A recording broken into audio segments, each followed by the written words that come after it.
जय हिंद दोस्तों, स्वागत है आपके अपने YouTube channel yes for study में। आज हम सब फिर एक नए वीडियो के साथ क्लास की शुरुआत करते हैं। आज की आपकी क्लास आपके आने वाले सीटेट एग्जाम के लिए मोस्ट इंपॉर्टेंट है। आज ये आपकी चौथी क्लास है जिसमें हम सब कवर करेंगे भाषा और चिंतन, लैंग्वेज एंड थिंकिंग। दोस्तों, इसके पहले हम सब 3 क्लासें को कवर कर चुके हैं। आप यहाँ पे क्लासें देख सकते हैं। अगर आप सबको यह क्लासें देखना है तो आपको डिस्क्रिप्शन बॉक्स में लिंक मिल जाएगा, वहाँ से जाकर आप सभी यह क्लासें देख सकते हैं। यह सभी क्लासें आपके सीटेट के एग्ज़ाम के पॉइंट ऑफ व्यू से बहुत ही महत्वपूर्ण क्लासें हैं, क्योंकि जो क्लासें आप सबके लिए हम सब तैयार कर रहे हैं वह सभी क्लासें NCERT के बुक से तैयार किया जा रहा है। क्योंकि दोस्तों, जो आपका सीटेट का एग्ज़ाम होता है वह सेंट्रल लेवल का एलिजिबिलिटी टेस्ट है। अगर ये एग्ज़ाम आपका सेंट्रल लेवल का है तो इसमें जो क्वेश्चन पूछे जाते हैं ऐसी बुक से पूछे जाएंगे जो आपकी बुकें सेंट्रल लेवल पे चलती हों। दोस्तों, NCERT आपकी ऐसी एकमात्र बुक है जो पूरे भारत में चलती है, इसलिए क्वेश्चन जो आपके सीटेट में बनते हैं वह NCERT से ही पूछे जाते हैं। तो दोस्तों, अगर आप इस चैनल पर नए तो चैनल को सब्सक्राइब जरूर कर लीजिए। यहाँ पे आपको सीटेट से संबंधित सभी क्लासेस, सभी सब्जेक्ट की क्लासें उपलब्ध कराए जाएंगे। साथ में साथ 2011 से लेकर जनवरी 2024 तक जितने भी आपके सीटेट के एग्ज़ाम हुए हैं सभी प्रीवियस ईयर क्वेश्चन पेपर यहाँ पे सॉल्व कराए जाएंगे। आप यहाँ पे देख सकते हैं हम सब सभी पेपर, जितने भी पेपर हुए हैं सभी पेपर कंटिन्यू सॉल्व करा रहे हैं। आइए चलिए हम सब आगे बढ़ते हैं और क्लास की शुरुआत करते हैं।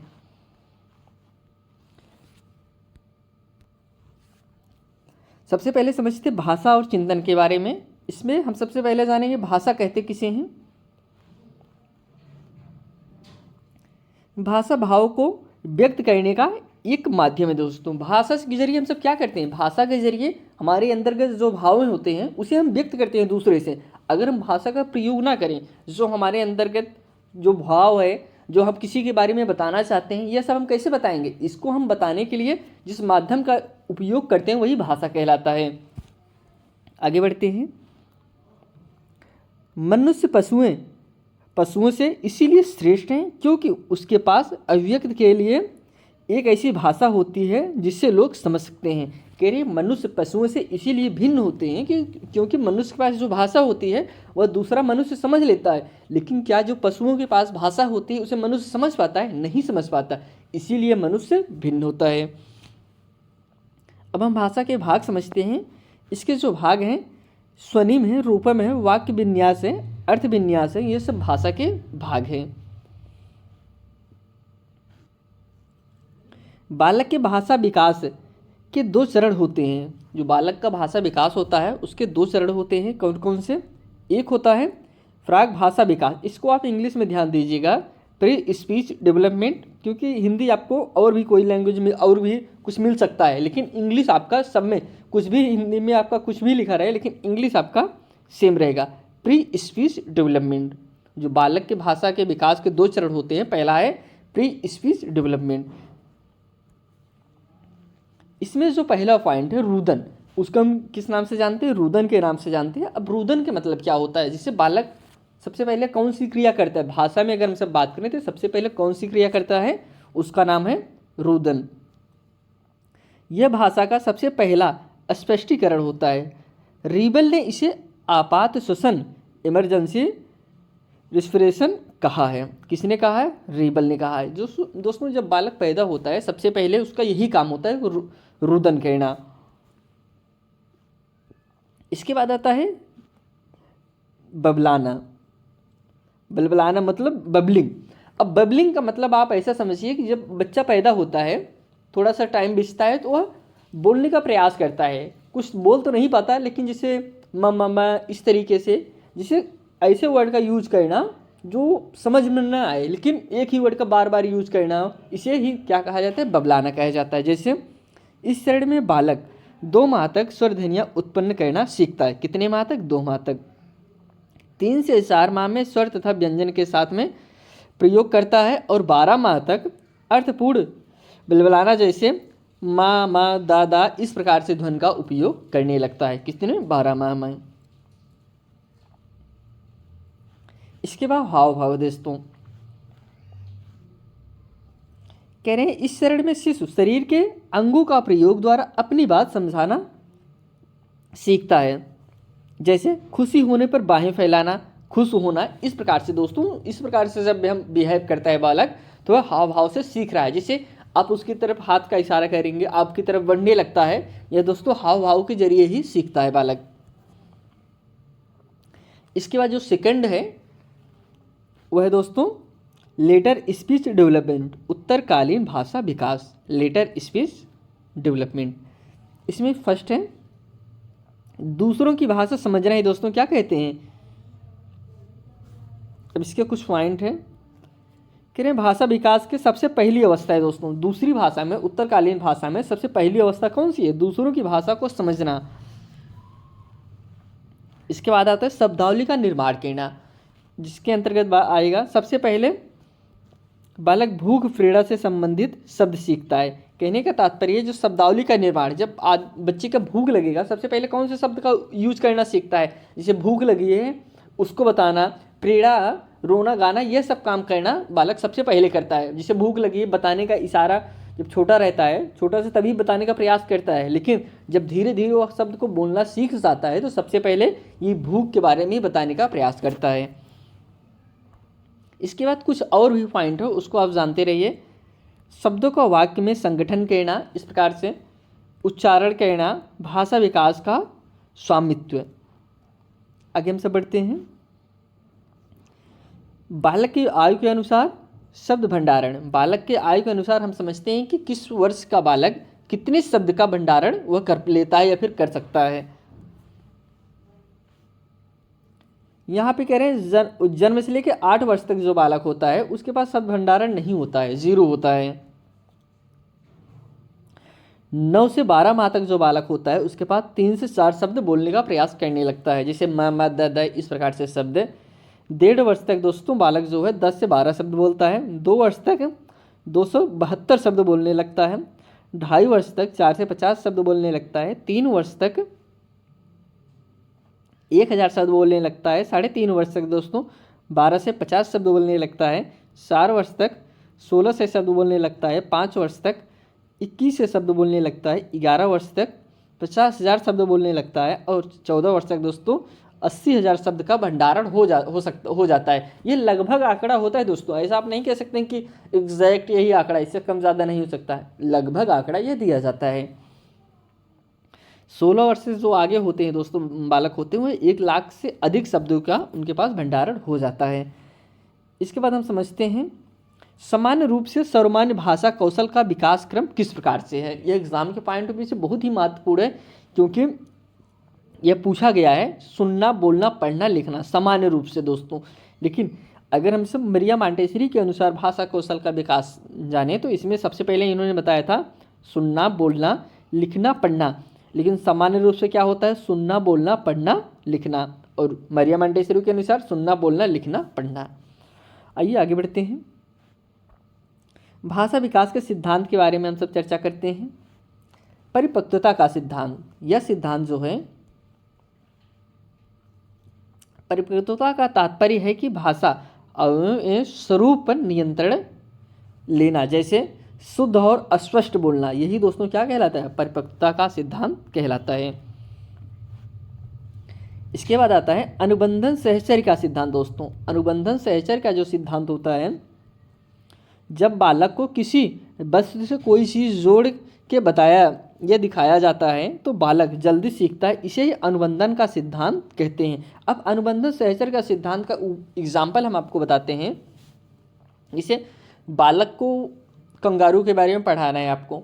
अब बालक को तो कंगारू के बारे में जान नहीं रहा है, लेकिन अगर हम कंगारू को कुत्ते के जरिए अटैच करके पढ़ाएंगे तो बालक बहुत जल्दी से समझ जाएगा। जैसे हमने एक चित्र में दिखा दिया, बच्चा ये देखो कंगारू है, अब बालक देखा कंगारू समझ नहीं पा रहा है, लेकिन हम सबसे पहले अगर बता दें कि यह कुत्ता होता है, इसकी हाइट ऐसी होती है, इसके 4 पैर होते हैं, इस प्रकार से कलर होता है, मतलब कुत्ते के बारे में बेसिक जानकारी जब बालक को हम दे देंगे, फिर उसी से कनेक्ट कर देंगे कंगारू भी बच्चों ऐसे ही होता है, इसी प्रकार से कंगारू भी होता है, ऐसा कलर होता है, तब बालक समझ जाएगा कि जिस प्रकार से कुत्ता होता है उसी से मिलता जुलता क्या होता है, कंगारू होता है। वो बहुत जल्दी और बहुत आसानी से सीख जाता है। इसके बाद आता है अनुकरण का सिद्धांत। अनुकरण का नाम से स्पष्ट हो रहा है दोस्तों, अनुकरण, यहाँ पे आप चित्र में भी देख रहे होंगे कि नकल करना। अनुकरण का मीन्स आप समझ सकते हैं कि नकल करना, यही होता है अनुकरण का सिद्धांत। जैसे इस सिद्धांत में बालक दूसरों को देखकर नकल करके सीखता है दोस्तों। कैसे? दूसरों को देखकर नकल करता है, जो देखेगा पापा कर रहे हैं, मम्मी कर रहे हैं, वही वो भी करने का प्रयास करता है। इसे ही अनुकरण का सिद्धांत कहते हैं।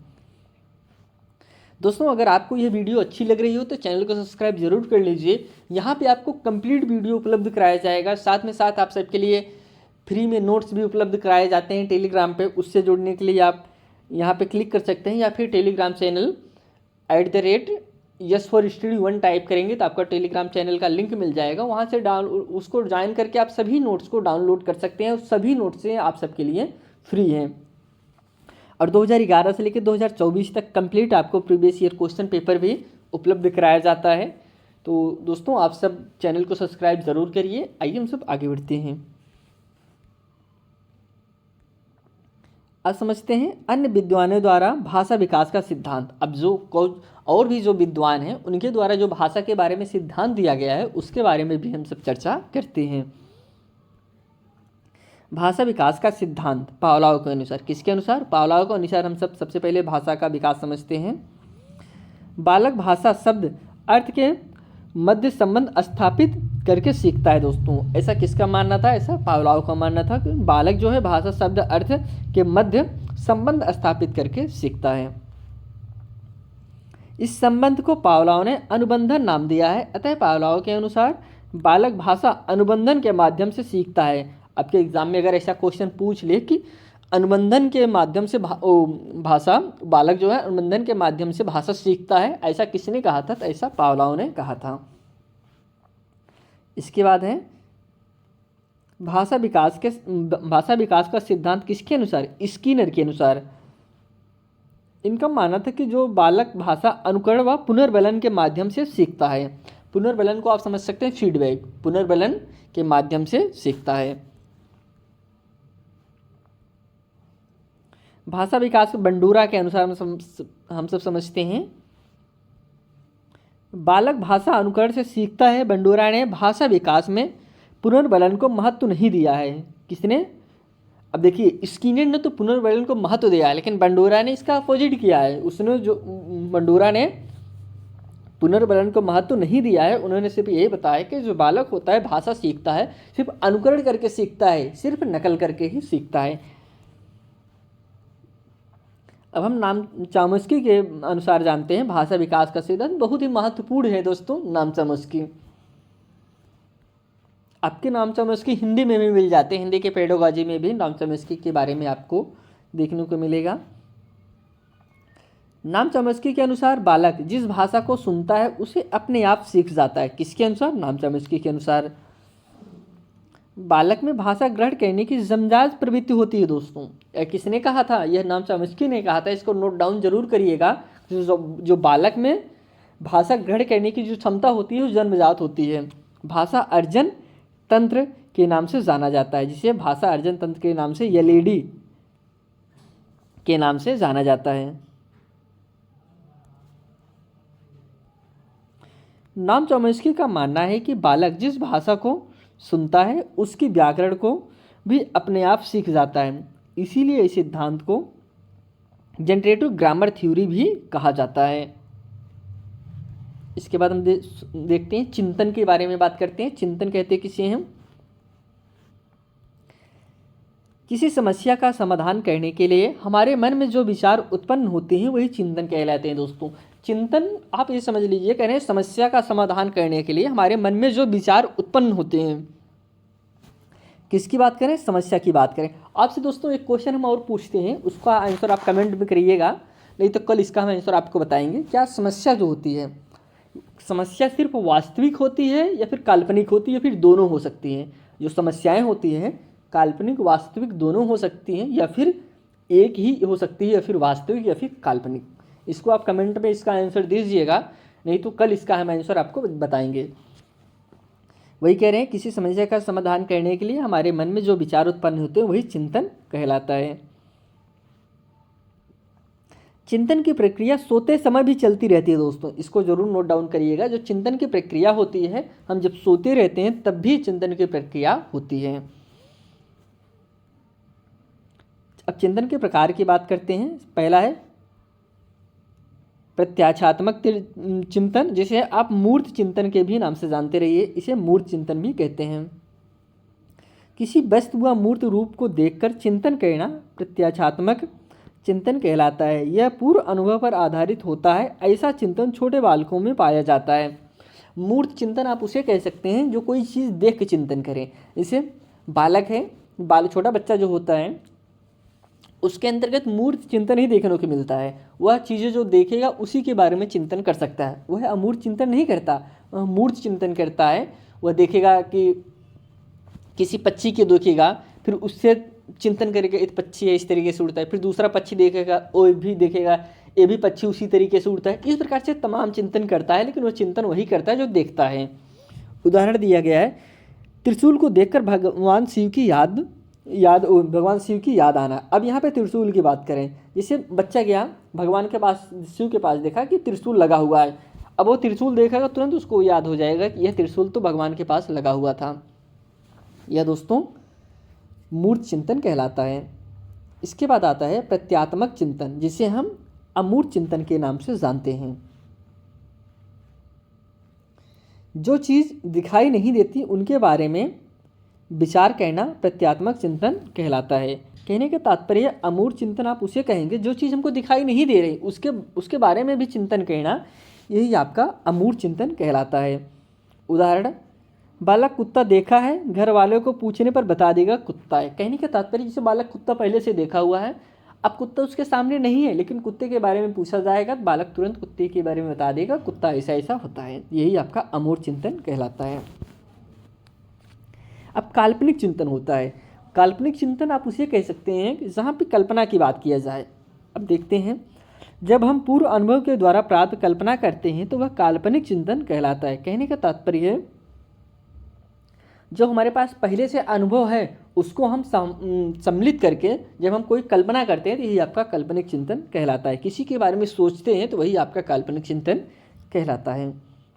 तार्किक चिंतन, किसी वस्तु के बारे में तर्क करना, विचार करना, यही आपका तार्किक चिंतन कहलाता है। जॉन डीवी कह रहे थे कि यह बहुत हाई लेवल का चिंतन होता है। क्या? तार्किक चिंतन जो होता है यह बहुत हाई लेवल का चिंतन होता है। ऐसा किसी ने कहा था? ऐसा जॉन डीवी ने कहा था। कुछ इंपॉर्टेंट पॉइंट है उसको आपको हम बताते हैं। वही कि चिंतन की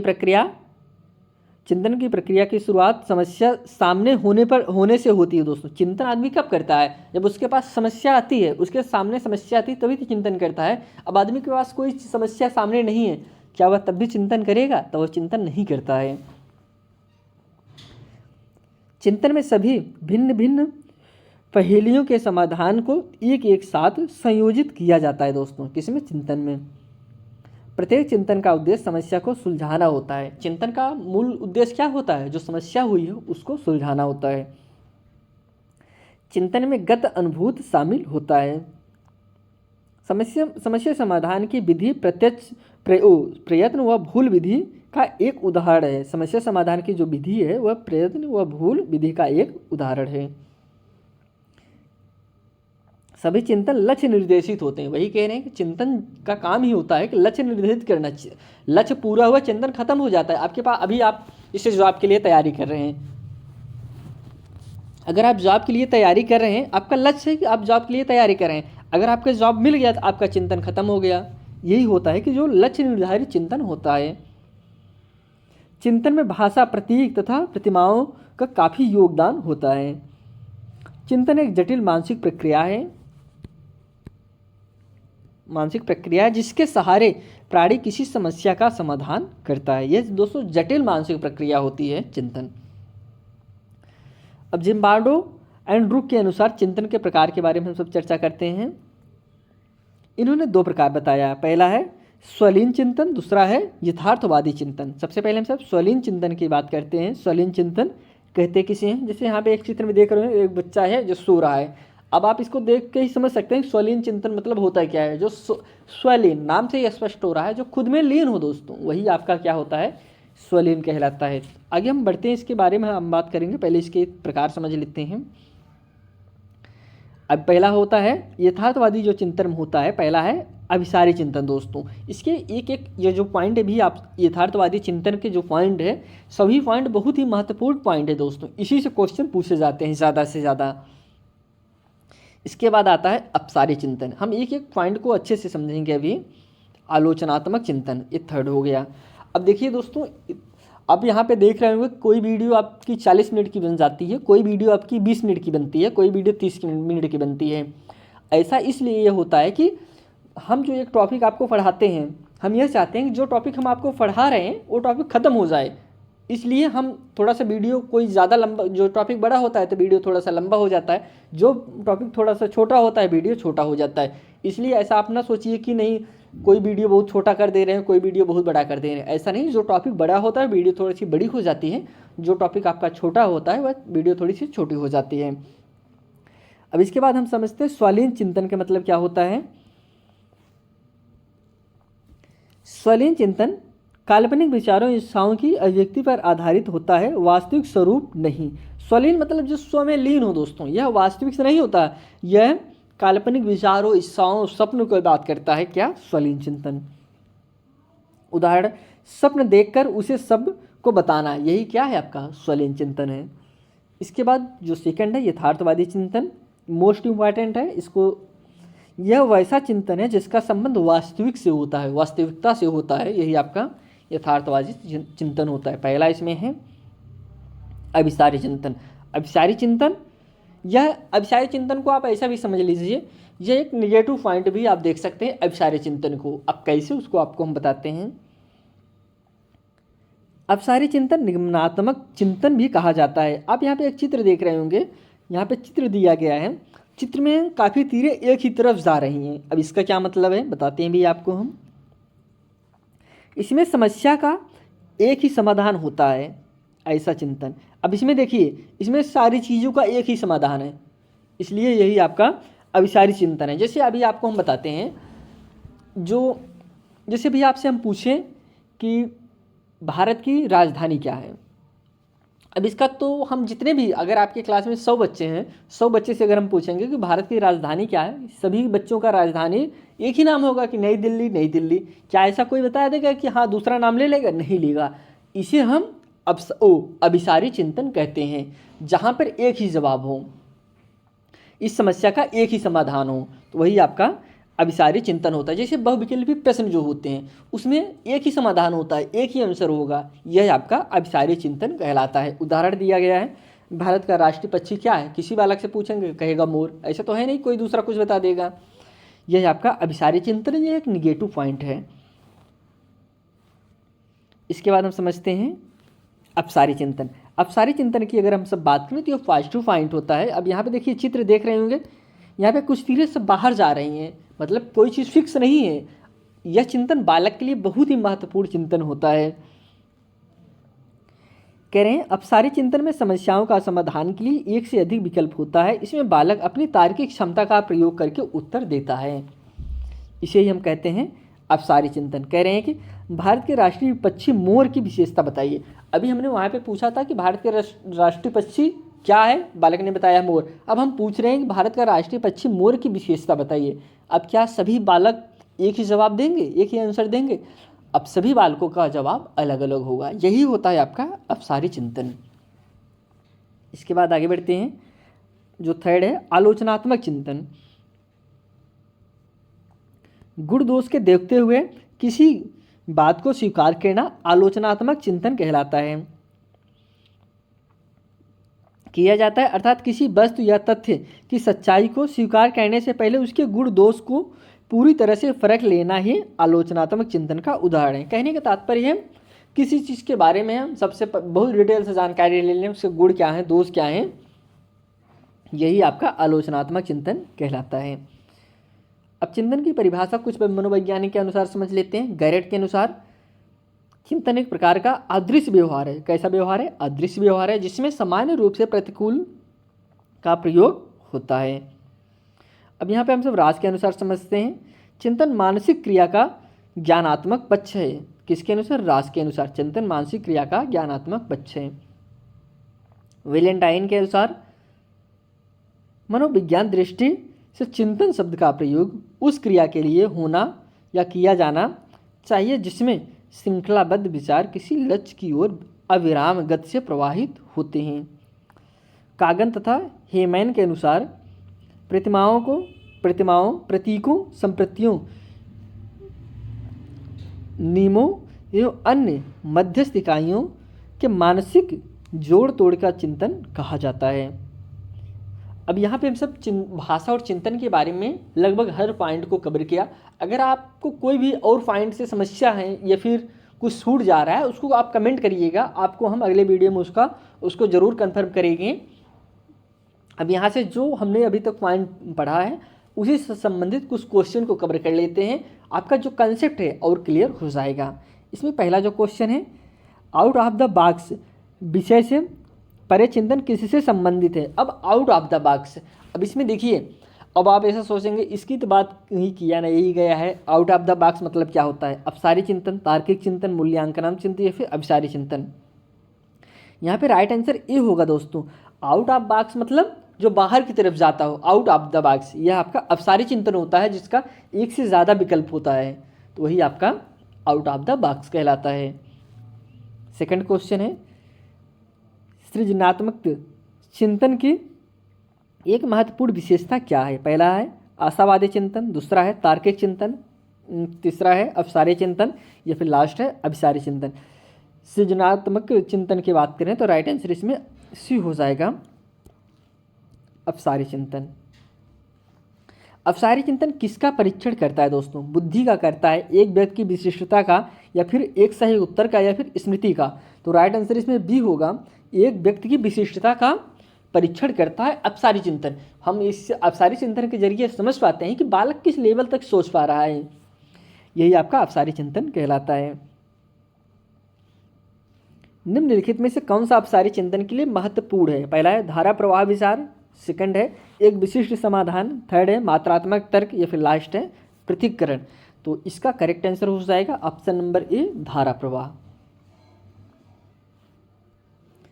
रीना कक्षा में दी गई किसी समस्या को सुलझाने के लिए अलग अलग तरकीबों के बारे में सोचती है, यह निम्न में से किसका प्रतीक है? मानसिक क्षति का, अपसारी सोच का, अभिसारी सोच का या फिर स्मृति का। तो दोस्तों जाहिर सी बात है वह अलग अलग तरीक़ों से सोच रही है, यह आपका क्या कहलाएगा? यह आपका अपसारी सोच कहलाएगा। Option B is correct answer. तो यहाँ पे आज हम सब दोस्तों जो आपके भाषा और चिंतन थे उसके हर एक टॉपिक को बहुत अच्छे से कवर किया। अगर आप इस चैनल पर नए हैं तो चैनल को सब्सक्राइब जरूर करिए दोस्तों, यहाँ पे आपको कंप्लीट वीडियो उपलब्ध कराया जाएगा। तो इसी के साथ यह वीडियो यहीं समाप्त करते हैं, आपसे फिर एक नए वीडियो में मिलते हैं दोस्तों, तब तक के लिए धन्यवाद।